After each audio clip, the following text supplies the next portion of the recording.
آزمائشوں سے گزر کر نعمتیں ملتی ہیں، آزمائشوں سے گزرنا پڑتا ہے. دیکھیں نا بلال حبشی رضی اللہ تعالیٰ عنہ، عمل کرنا پڑتا ہے. پیارے نبی صلی اللہ علیہ وسلم نے ان کی پاؤں کی آہٹ جنت میں سنی، پوچھا کیا کرتے ہو؟ فرمایا ہر وضو کے ساتھ 2 رکعتیں پڑھتا ہوں، نفل پڑھتا ہوں، ہے کہ نہیں؟ اور پھر حضرت بلال حبشی اللہ نے ان کو مؤذن بنایا.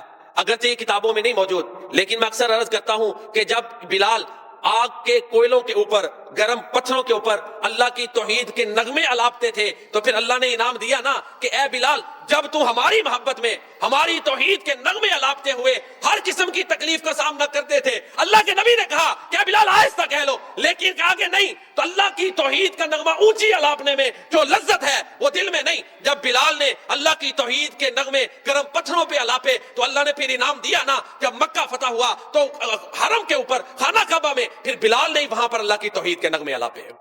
یہ مؤذن ایسے نہیں بن گئے. ابو بکر صدیق، دیکھیں نا، ادھر سمجھانے کے لیے بات کر رہا ہوں. خطرہ ہو نا کسی کے بارے میں بڑا سخت، اس کے ساتھ کوئی نہیں چلتا کہ یار اس کو کسی نے بھی اٹیک کر دینا ہے، کچھ بھی ہو سکتا ہے، چلتے ہیں اس کے ساتھ نہیں نہ چلتے. تو جب نبی صلی اللہ علیہ وسلم کے بارے میں کفار مکہ نے یہ اعلان کر دیا زندہ یا مردہ ان کو پکڑنا ہے، تو ہجرت کا پلان کدھر بنا تھا؟ ابو بکر صدیق رضی اللہ تعالیٰ عنہ کے گھر میں بنا تھا. ہے ایسے ہی نہیں ابو بکر کو بھی جو ہے نا وہ امام مقامات مل گئے رضی اللہ تعالیٰ عنہ. فل خوف کی گھڑی میں ابو بکر صدیق پیارے نبی صلی اللہ علیہ وسلم کے ساتھ چلے. غار ثور میں جب پریشانی آئی تو کیا ہوا؟ آپ نے کیسے الفاظ کہے تھے کہ لا تحزن ان اللہ معنا، غمگین مت ہونا، بے شک اللہ ہمارے ساتھ ہے. تو یہ انعام اللہ کے نبی نے اپنے ساتھ ابو بکر کو شامل کیا، اور جو غار میں بھی اللہ کے نبی کا یار، جنت میں بھی یار، یہ انعامات مل گئے. پھر دنیا میں بھی اللہ کے نبی کے ہمسائے، ساتھ ہی قبر مبارک ہے. تو یہ انعامات ایسے نہیں ملے. ہر موقع پہ ابو بکر نے قربانیاں دی ہیں، اللہ کے لیے قربانیاں دی ہیں، اور پیارے نبی صلی اللہ علیہ وسلم کے لیے، کہ اللہ کے نبی نے یہ کہا کہ میں نے ہر ایک کے احسانات کا بدلہ دے دیا ہے سوائے ابو بکر صدیق رضی اللہ تعالیٰ عنہ، کہ ان کے انعامات کا بدلہ صرف اللہ تعالیٰ دیں گے. تو آزمائشوں سے گزرنا پڑتا ہے. ابراہیم علیہ السلام کو اللہ نے عظمتیں دی، ساتھ آزمائشوں سے گزرے. اور سورہ بقرہ میں اللہ فرماتے ہیں وَإِذِ ابْتَلَىٰ إِبْرَاهِيمَ رَبُّهُ بِكَلِمَاتٍ فَأَتَمَّهُنَّ. وہ وقت یاد کرو کہ جب ابراہیم علیہ السلام کو ان کے رب نے چند کلمات کے ساتھ آزمایا تو ابراہیم علیہ السلام نے ان کو پورا کیا. جب پورا کیا اس کے بعد اللہ فرماتے ہیں، پھر اللہ تعالیٰ نے کہا انی جاعلک للناس اماما، اے ابراہیم بے شک ہم آپ کو لوگوں کا امام بنانے والے ہیں. اور پھر اللہ نے بنایا نا امام. ابراہیم علیہ السلام کائنات میں وہ واحد ہستی ہیں کہ تمام الہامی ادیان کے ماننے والے ان کا احترام کرتے ہیں. وہ واحد ہستی ہیں. ہمارے نبی کریم اللہ کے بعد سب سے افضل ہے، ہمارا عقیدہ ہے. لیکن عیسائی یہودی انہیں اللہ کا رسول ہے، بطور رسول ان کا احترام نہیں کرتے. عیسیٰ علیہ السلام کو یہودی نہیں مانتے، ٹھیک ہے کہ نہیں؟ اسی طرح یہ ہیں امتیازات ہیں. لیکن ابراہیم علیہ السلام وہ ہستی ہیں کہ جن کو مشرکین مکہ بھی اپنا پیشوا مانتے تھے، جن کو یہود بھی اپنا پیشوا، نصارہ بھی اپنا پیشوا، اور مسلمان بھی اپنا پیشوا مانتے ہیں. تو یہ مقام، یہ منصب امامت اس وقت ملا جب ابراہیم علیہ السلام آزمائشوں سے گزرے. اللہ نے حکم دیا کہ اپنی چھوٹے بچے اور بیوی کو وادی مکہ میں چھوڑاؤ. ابراہیم علیہ السلام چھوڑ آئے. وہاں پہ کوئی بلڈنگ نہیں تھی، کوئی رہائش نہیں تھی، کھانے کا تھوڑا سا سامان تھا. چھوٹی قربانی نہیں ہے.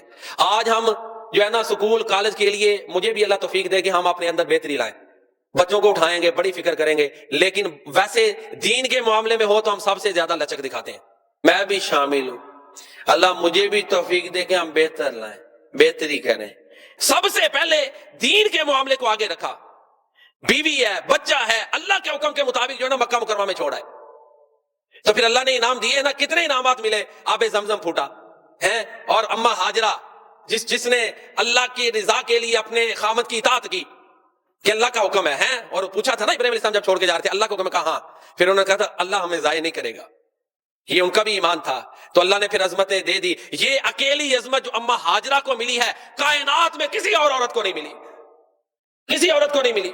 یہ صفا مروہ کی سعی، یہ عبادت کا حصہ ہے، یہ حج کا رکن ہے. یہ عظمت یہ اماں ہاجرہ کو ملی. وہ اسماعیل کو جب بھوکا پیاسا تڑپتا ہوا دیکھ رہی تھی، کبھی صفا پہ مروہ پہ، صفا پہ مروہ پہ، جو وہ گئیں، اللہ نے ان کے اس عمل کو عبادت بنا دیا. اللہ اکبر، کتنی بڑی عظمت ہے.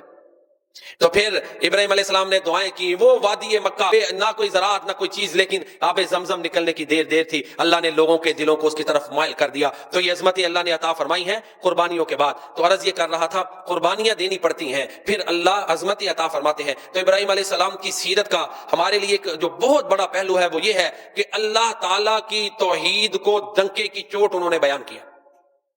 اور اللہ تعالیٰ نے قرآن کریم میں ابراہیم علیہ السلام کی توحید کا جو واقعہ ہے وہ بار بار اسی لیے بھی بیان کیا ہے کہ مشرکین مکہ جو ابراہیم علیہ السلام کی اولاد میں سے تھے اور اپنے آپ کو ابراہیم علیہ السلام کا پیروکار کہتے تھے، انہیں سمجھانے کے لیے کہ تم کہتے ہو ہم ابراہیم علیہ السلام کو ماننے والے ان کے دین پر ہیں، انہوں نے تو بتوں کو توڑا، اور مشرکین مکہ نے بیت اللہ میں 360 بت رکھ دیے۔